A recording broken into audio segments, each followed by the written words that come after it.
Hey guys, I am Lawrence and welcome to my YouTube channel. In this series, we'll focus on Java programming language. This series is for those with zero programming experience. So let's get started.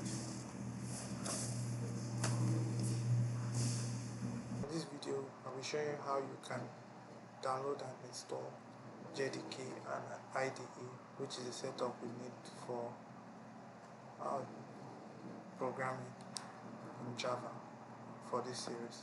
So for this series, we'll be using JDK 17, which is the long-term support version of Java JDK. So to download that, we'll head over to Oracle.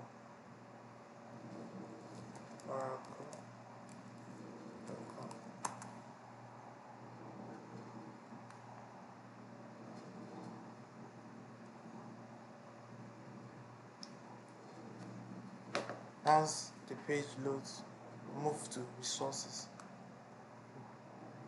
Under resources, we navigate to downloads.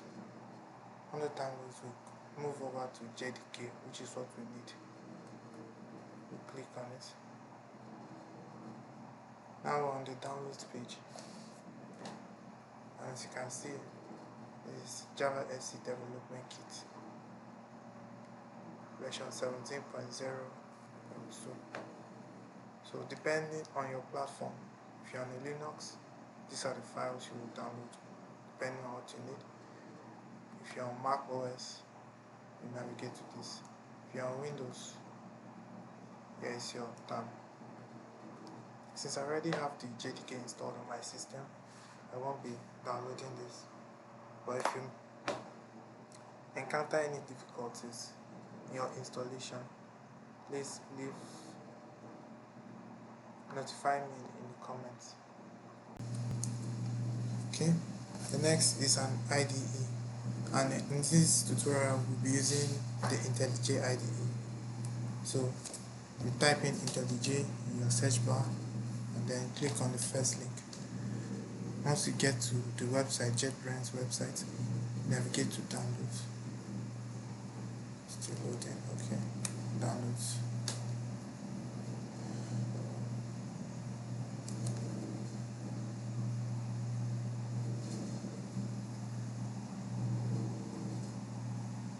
Okay, finally. So if you're on Windows, it's already on Windows, you just go straight ahead to download the community version, which is free. And there's Ultimate version, which has the pro features, and it's subscription based or license based rather. And then you can read everything you need about the differences between the Ultimate and community version.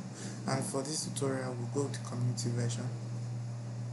And if you're on a Mac, you can navigate to the Mac tab. If you're on Linux, you go here. And make sure you download the community version, because the community version is okay for our purpose of this class. Since I already have the IntelliJ set up on my system, I won't be downloading it again. So once you download, the installation process is pretty much straightforward. If you encounter any issues, let me know in the comments.